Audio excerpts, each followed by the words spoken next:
Hi everyone, Rachel here. You know what? I need a prop. There we go. Harry Potter videos require Harry Potter props, not just Harry Potter related t-shirts.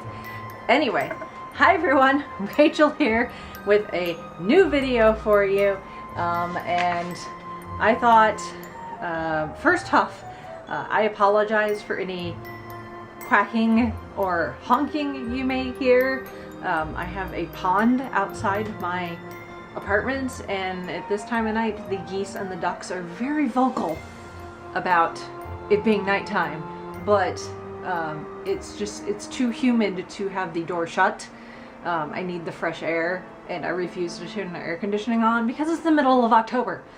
I do not need the air conditioning anymore. I want the fresh air while I can still get it. So anyway, so just ignore any quacking or whatever going on out there. If I could cast a silencio or a muffalato, I would, but I can't. So anyway, October means spooky things and you know, magic and black cats and that sort of thing. And of course, when you think of magic and witches and wizards and that sort of thing, you think Harry Potter.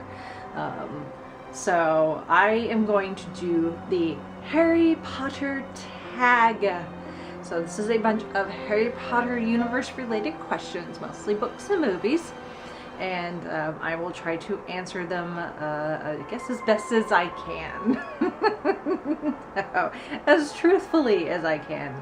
That, maybe? Anyway, let's move on. Let's stop rambling. What the first question?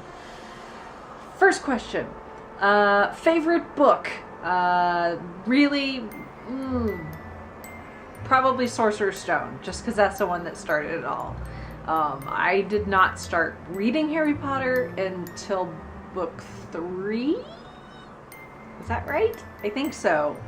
I think when Prisoner of Azkaban was out, is when I actually started reading the books, so I was a little behind.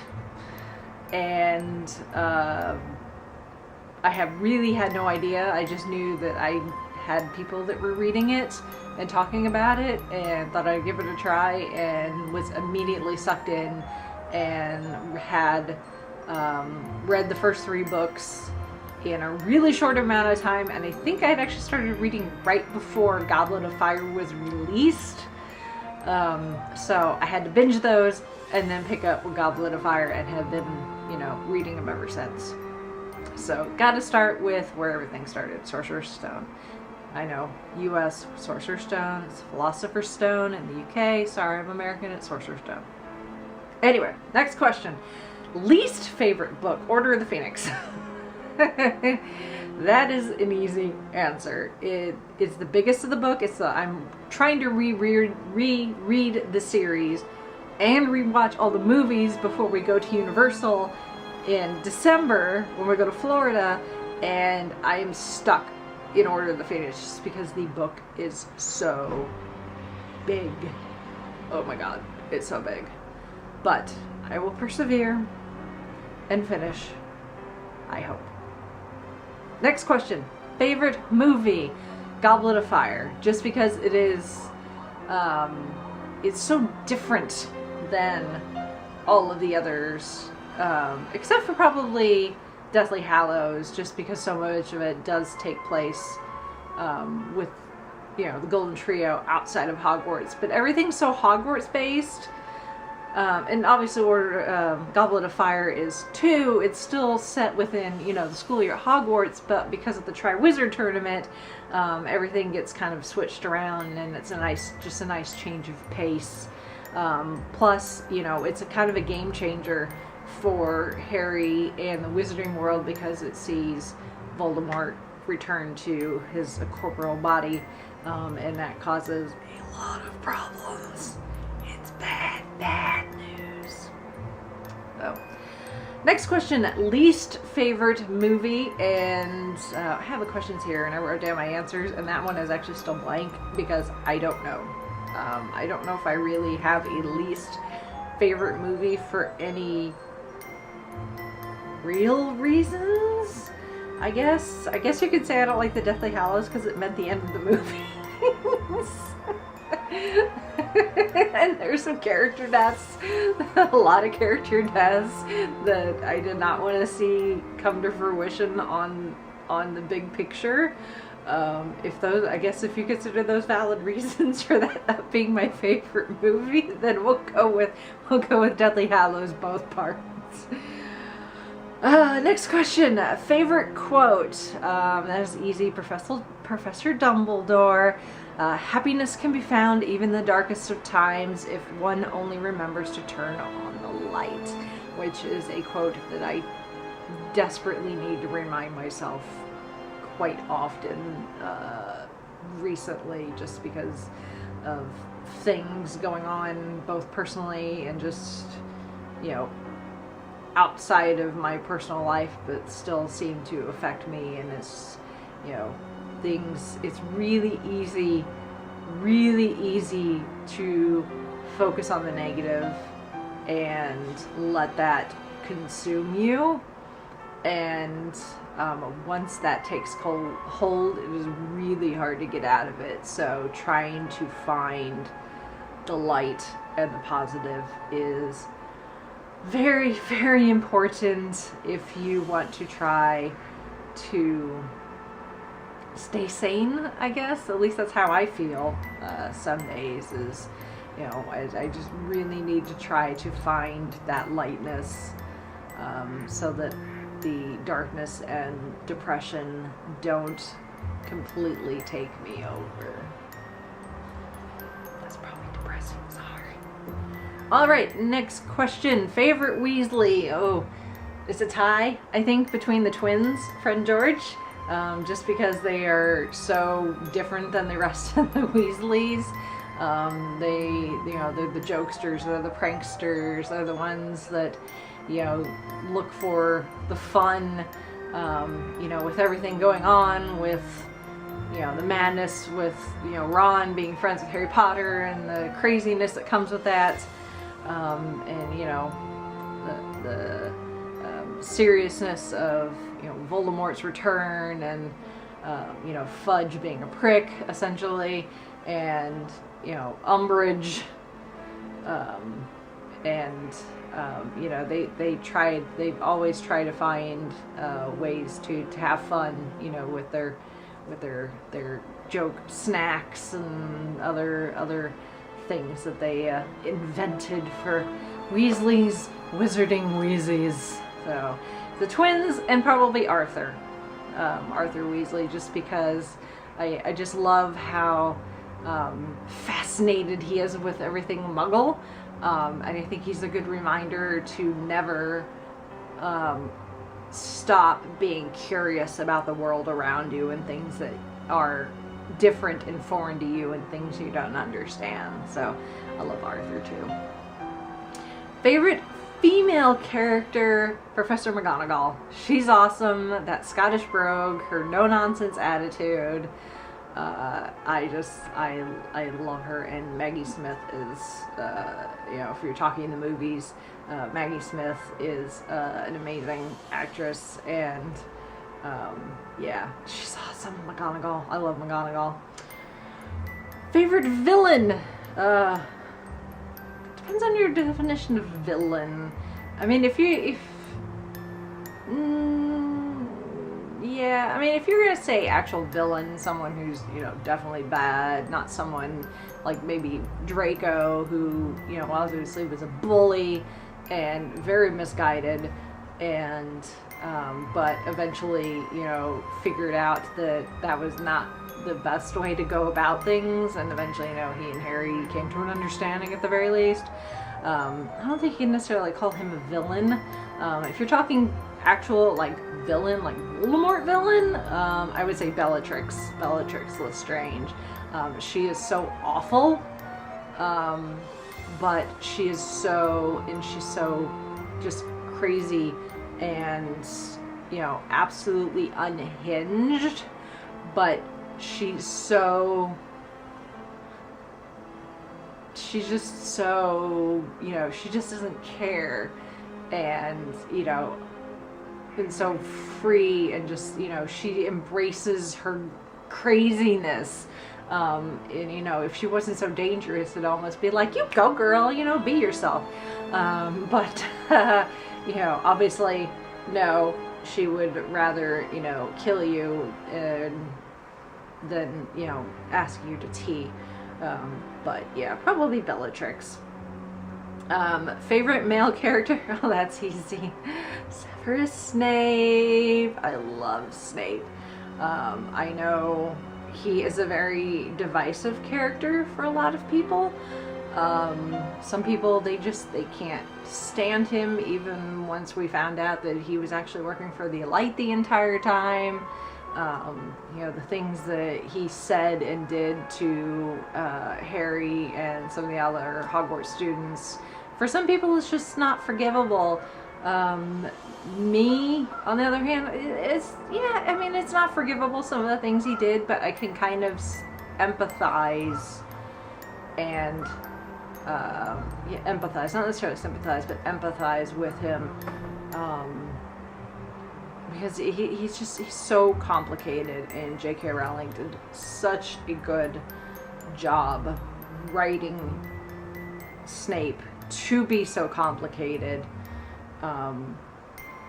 But it's just done so well. As someone who suffered from bullying when I was younger, about Snape's age, and even a little older, I can understand the resentment that he carried with him for the rest of his life. You know, I didn't see, you know, someone I thought I loved go off and marry someone else and, you know, have a child or anything like that. But the things you experience as a younger person can have a very profound effect on your psyche. And, you know, sometimes you can grow out of it and mature and just use that as a lesson and move on, like I have fortunately been able to do with my life. And then in some cases, like Snape, you know, it's a grudge, and it's really difficult to let go. And that's one of the things that I just love about Snape, is just, you know, his depth as a character is just, you know, it's so moving to me. And both in the books and in the movies, you know, I've watched the movies several times, and I've gotten to the point now where, you know, instead of watching, you know, Harry doing whatever it is Harry's doing on the screen, if if Snape's in the scene, I'll watch Alan Rickman's performance. And, you know, knowing now that he knew Snape's motivations, you can see that in his portrayal. And you know, he did Snape so much justice in his portrayal in the movies. And yeah, it just makes me love Snape even more. So, alright, next question. Getting all emotional there. Next question. Favorite professor? Again, I think that's another tie between Professor McGonagall and probably Hagrid, actually. Yeah, obviously, I've said in the other question, McGonagall's awesome, and that includes her ability to, you know, to be an instructor at Hogwarts. But I do have a soft spot for Hagrid as well. He tried. He tried so hard to, you know, to try to be a good teacher, teaching, you know, care of magical creatures. And God love him, you know, Hagrid, he just, you know, how he looks at the creatures in the wizarding world is definitely different than everyone else does. But again, kind of like Arthur Weasley, you know, you need those characters to kind of, you know, make you take off the blinders of how you're looking at the world around you and look at it a little different and try to appreciate things and look at things with a different perspective. So you gotta give Hagrid props for that, at least. even if you did assign a book that would try to chew your face off. Character you felt different about in the movies. Umbridge, Dolores Umbridge. I loathed her in the books, or like I said, I'm reading Order of the Phoenix right now. In the movies, I hated her even more, and that is probably props to the actress who portrayed Umbridge, which I'm blanking on her name at the moment. Yeah, she is just the thought of Dolores Umbridge and that voice and the ghastly pink outfits and the cats and just, oh, she makes my skin crawl. Like, I would almost rather hang out with Bellatrix Lestrange than Dolores Umbridge. Just because, at least with Bellatrix, you know what you're getting. You're getting, as Bruce Banner says in the Avengers, you can smell the crazy on her. Umbridge, she's just, oh yeah, Umbridge just gives me the heebie-jeebies, and in the movies it just was like 10 times worse, just because she was portrayed so well. I mean, that's a good thing, but at the same time it's like, oh. Movie. Which movie did I prefer to the book? I don't know if I prefer any of the movies over the books. I almost want to say I prefer the movies over the books just in general, which, sorry, I know I'm hearing screaming from my fellow Potterheads, like, how dare you, the books are so much better, there's so much more information and all this stuff that got cut out of the movies, blah, blah, blah, blah, blah. Yes, I know. The books are way more detailed. They have way more, subplots and information and backstory and blah, blah, blah, blah, blah, compared to the movies. But there's something to be said for being able to watch the characters on the screen in the movies. Yeah, now that we've got the movies, I can read the books, I read the lines, and I hear Dana Radcliffe's voice in my head. I hear Ray Fiennes' voice in my head. I hear Alan Rickman's voice in my head. God, may we rest in peace, that voice. But to watch the movies, I don't have to try to do that in my head. It'll do it for me. Plus, I can consume the movies a lot faster than the books. Like I said, I'm struggling with Order of the Phoenix right now, trying to read it. I could sit down and watch the movie and have it done in a couple hours. I've been working on this book for a couple months and am not even a quarter of the way through. So I do like how the movies are easier to consume than the books. How's that? How's that for an answer? That being said, which movie would you remake if you could? I don't know if I'd remake any of the movies completely. I would go back to Sorcerer's Stone / Philosopher's Stone and redo Alan Rickman's wig for Severus Snape's hair. His hair in the first movie is awful. Absolutely awful. You go to Half-Blood Prince and Deathly Hallows, and his hair is so much better. It is so much better. But that first movie especially, if I could just go through and give me a TARDIS or a time turner or whatever and go and just like take a wig from now and go and plop it on his head, then that would be wonderful, and say, here, use this for all of the movies. Don't, it's better. That would be the one thing that I would redo in the movies. Anyway. Okay. Which house did I felt, trying to do two voices at the same time. Which house did I feel like I belonged in right off the bat without being sorted? And again, this is one of those questions that I kind of left blank because I don't think I really identified with any house in particular when I first started reading the books. I think it was probably... I know once Pottermore became a thing, and I could go and create an account when Pottermore first started, and I went and created an account and went to go get sorted.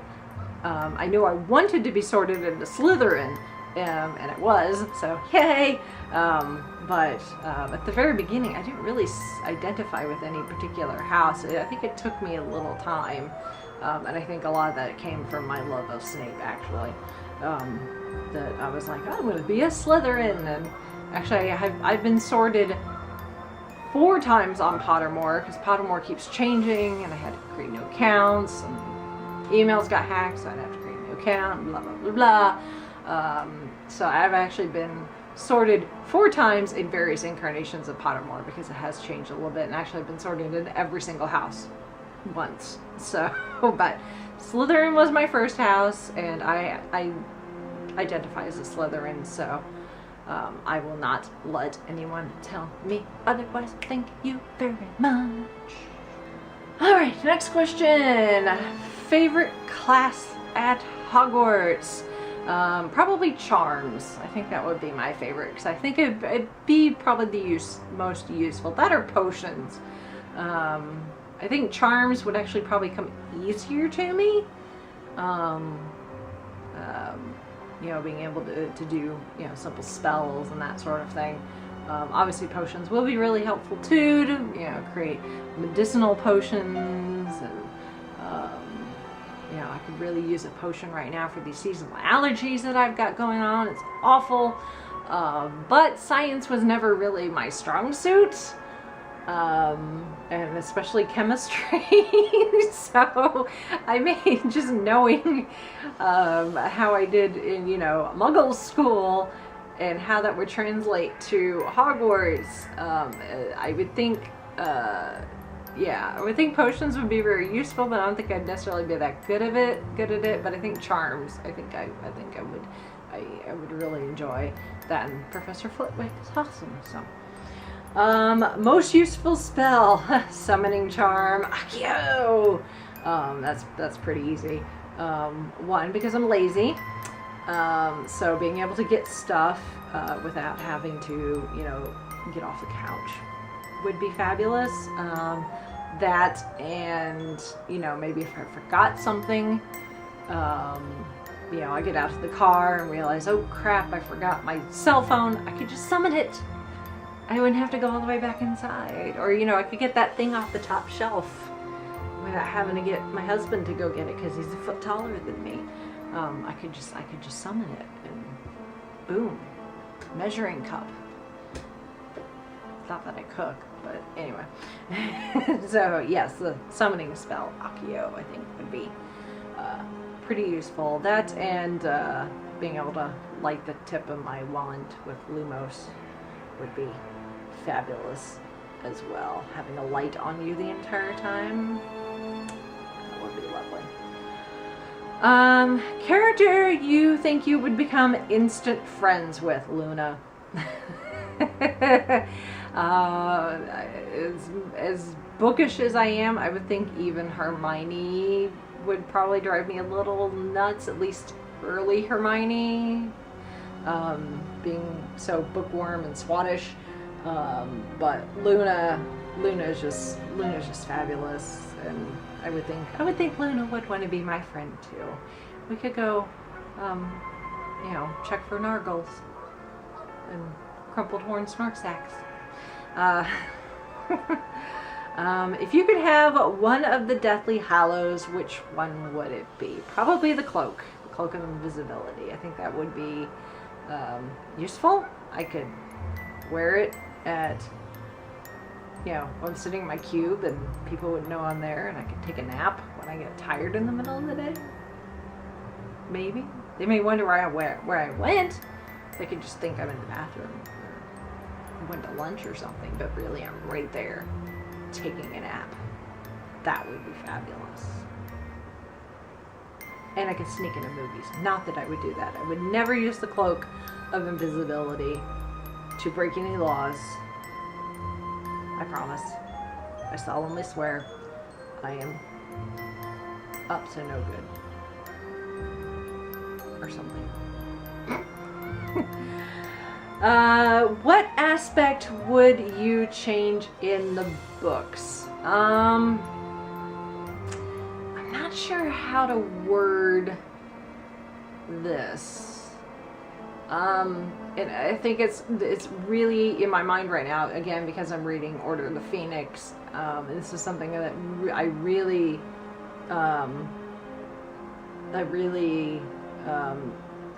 because I'm rereading his, like, why did J.K. Rowling write this like this? But I really am frustrated with just how in the dark Harry was, and especially in Order of the Phoenix, where, you know, I understand the adults around him, Dumbledore, the Weasleys, everyone, you know, was just trying to let him be a kid and get his education and try not to feel like he has the weight of the world on his hands, you know, because he's the chosen one and that sort of thing.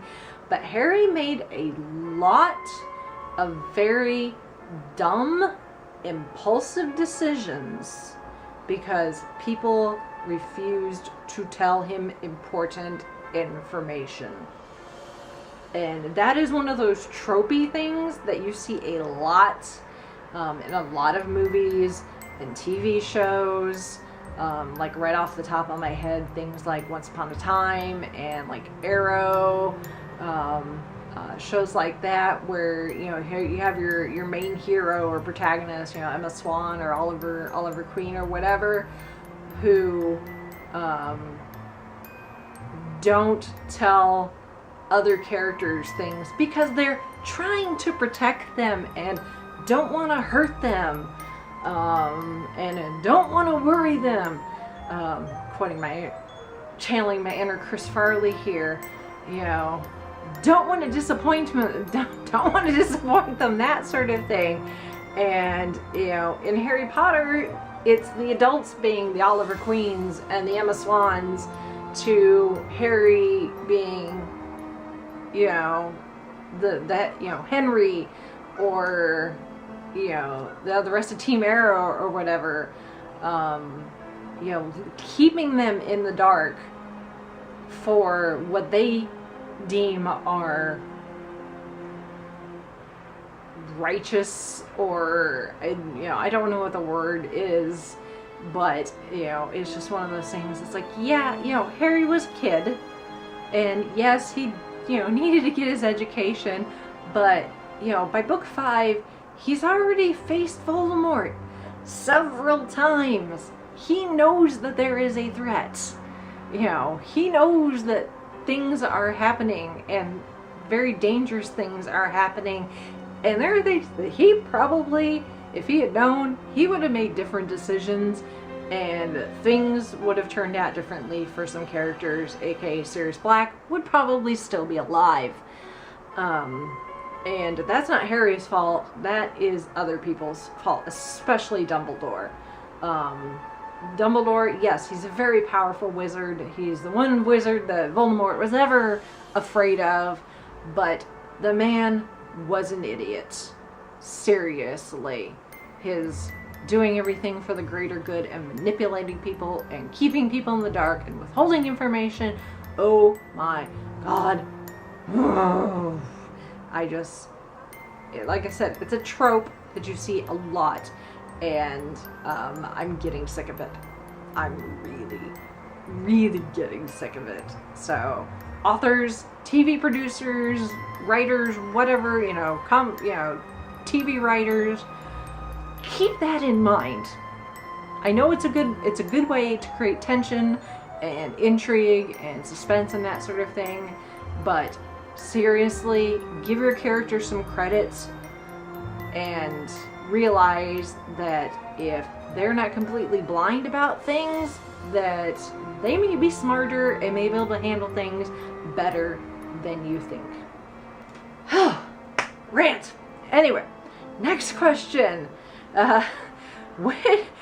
Which dead character would you bring back if you could? Oh my goodness, so many characters. Oh, did someone slip me a sleeping drought? Probably. Probably Fred. As sad as it was for Lupin and Tonks to be killed and leave Teddy an orphan, yeah, that was sad. Sirius dying was pretty sad too. Hedwig and Dobby, both of those deaths right there. Snape, as much as I really hated Snape dying, I cried reading it in the books, and I cried watching it in the movies. Him living, I don't think, as much as that's a fodder for a lot of fan fiction, yeah, I think Fred probably would be the character that I would bring back, just because George just was never the same after Fred's death. And you know, George, he needs his other half. The Weasley twins need to be, they need, they're the yin, they're the peanut butter and jelly. You can't have one without the other. So yeah, we'll probably bring back Fred. And last question, Hallows or Horcruxes? I'm assuming which I'd rather like have or work with or something. It's kind of a big question, but probably Hallows. As much responsibility as it would be, and how dangerous it would be to be owner of all three Hallows, I don't think I'd want any Horcruxes. I definitely wouldn't want to make any Horcruxes. J.K. Rowling, thankfully, has never divulged exactly what goes into creating a Horcrux, other than you have to kill. It involves murder. But there's some other things that apparently, in her mind, are just awful. So I would definitely not want to make any Horcruxes. I don't think I'd want to own any either, just based on seeing how they affected the people around them. You know, if you had one actually, you know, on your person. Again, someone has slipped me a sleeping drought. Dang you. Hopefully it's dreamless sleep. That would be nice. But yeah, I mean, I guess if I had, like, you know, a Horcrux and could just like stick it away somewhere where it wouldn't affect anyone, but you know, yeah, no, I don't think I'd want to own anything that had a part of someone's soul, whether it was mine or someone else's. Yeah, no, I think I'd rather have the Hallows. Thank you. Anyway, so that is the last question. Hopefully you guys enjoyed this video. Wands are weird, you know. They always talk about, you know, people having them in the books. It's like, where do you put them? Like, they go up your sleeve? Is there a special slot that all wizarding clothing has, like up their sleeves and pockets and that sort of thing? You put your wand, otherwise you're just walking around with the stick going, you know, Protego to, or Augmente. There's a useful charm too. Water, Augmente. Anyway, I'm delusional apparently. I need some sleep. If you guys like this video, make sure you thumbs it up. If you like my channel, make sure you subscribe. I do all sorts of random videos on this channel. Sometimes it's cosplay, sometimes it's vlogs, sometimes it's geeky related things like this. My channel is just kind of a catch-all with whatever Rachel has decided to put on video today. Yeah, that's just the way we roll around here. So hopefully you guys enjoyed this. Feel free to You know, if you don't want to do a video yourself, but maybe want to answer these questions, I'll put the questions or prompts or whatever you call them in the notes section of the video, along with links to all my social media. So make sure you follow me on Instagram and Twitter and on Facebook if you like. I